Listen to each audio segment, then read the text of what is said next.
So today is November 13th. We've had some days down into the low 20s, maybe even below 20.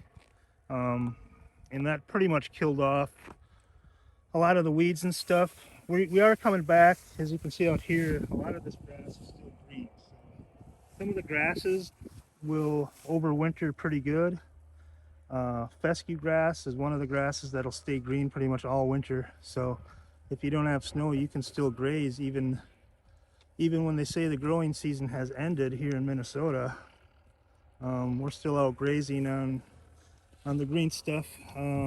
So most of our goats are still on buckthorn. The buckthorn is hard to kill off. That'll stay green, usually well into December. So, but areas that have been taken care of on pasture, like this, that'll come back green this time of year. You can continue grazing. But if you pan to the right a little bit, you can see that's an area that wasn't grazed at all this summer, and a lot of that did get killed off with the frost. So if you don't graze it or mow it, it'll not be very viable for winter stockpile for you. So this we did a combination of we baled some hay off and we grazed it a little bit over the summer too. So we're just going to give it one more grazing with the goats before winter and try to delay feeding hay until December if we can. Yeah, the only reason we can graze this is because, we took care of it earlier in the year. If we would have ignored it, it would be all brown now. Management of the land is key to extending your grazing season. The best grass for grazing late into the season, I think, is fescue. That stays green pretty much all winter as long as it's been mowed or grazed earlier in the year. As we get to the drier stuff, it kind of turns to more fescue, so it'll save us probably from feeding 5-6 bales of hay, just coming back to graze our old hay fields instead of trying to get a last or a second crop off them. So the only reason we can do this is because it's I believe this is fescue, and it'll stay viable pretty much throughout most of the winter. And another reason we could do this is because when we use goats to graze, they never graze it too short because their parasites live close to the ground. And we're able to graze it this close this time of year with the goats because a killing frost has occurred several times now. So normally we wouldn't, midsummer, spring, we'd never let the goats try to graze this. They wouldn't graze it, but they will this time of year because there's no parasites in it. It's been froze off, and I think the goats know that. They can tell, and they're eager to graze it closer. Cattle will graze it down to the dirt, and horses almost down to the dirt. But even this time of year, goats will graze it a little bit closer, but they won't kill it off. So that's what I like about grazing goats. Certain times of year we can graze grass, and we can graze it pretty close.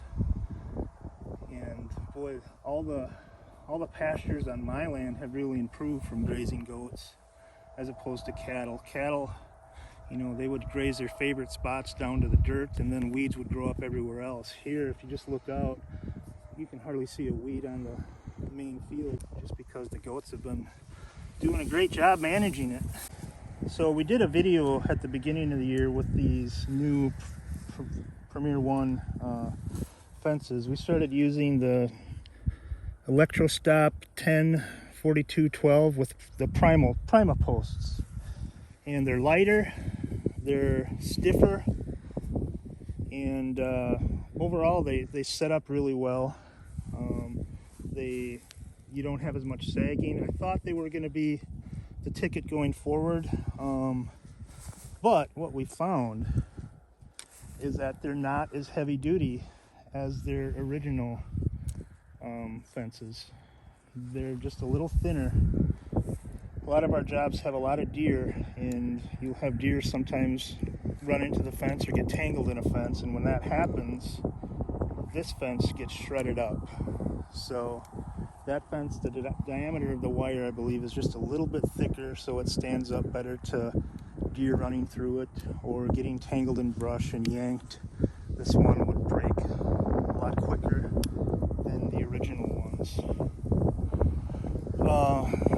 Then again, they are easier to set up. They look nicer. There's less sagging, so there's trade-offs. If you're going to use a fence in heavy cover that you got to pull through a lot of brush and woods, I would stick to their original fences. I would go with the 35-inch single spike, just because the single spikes are a lot lighter than the double spikes. The main reason is they don't tangle up as much.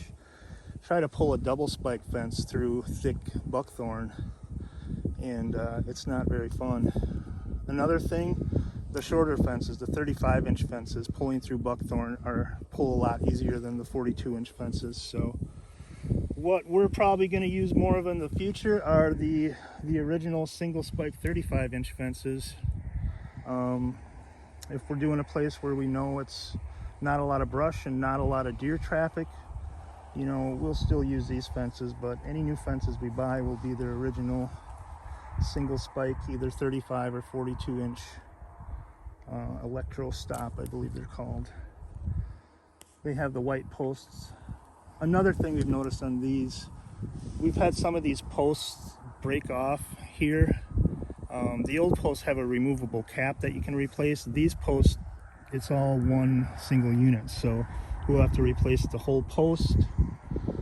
There's some ways you could get around it, I suppose. You know, those are bigger diameter, but you could slide it over and hot glue it in place and just do that too.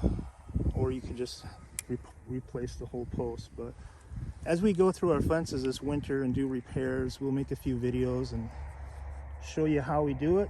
One more thing about the fences, you'll notice the one with the Prima posts are a few inches taller. So the nice thing about that is when you're hooking them up, if you stagger the Prima posts with the original fences, it kind of gives you an opportunity to get some tension by overlapping them like that. These ends, we just snap them together like that. But when we can overlap them like that and get tension pulled, you can see now as then we'll be pulling the fence this way. That'll tighten the whole fence going that way. So if we didn't have them overlap like that, when you pull tension, you know, if you just had it tied, it would help too. So we tie them and we just overlap them like that. Get them nice and tight. That's the key to keeping the goats in. Look at all this undergrowth that came back underneath these weeds. We last grazed it probably in June or July and haven't touched it since. And we just brought the goats back here now. And they're going to town. It's been, yeah, that freeze certainly didn't kill this grass. It killed a lot of the weeds, but not the grass. So you can have viable pasture well into December if you manage it. If you manage it right. So pretty much this stuff here we only graze. Some of the stuff behind us we got a crop of hay off of. And we've already grazed most of that. We're getting them back in these weeds. Let them clean them up a little more. Then next year it should be even more grass and less burdock and thistle and all those nuisance weeds. It's a little bit better each season.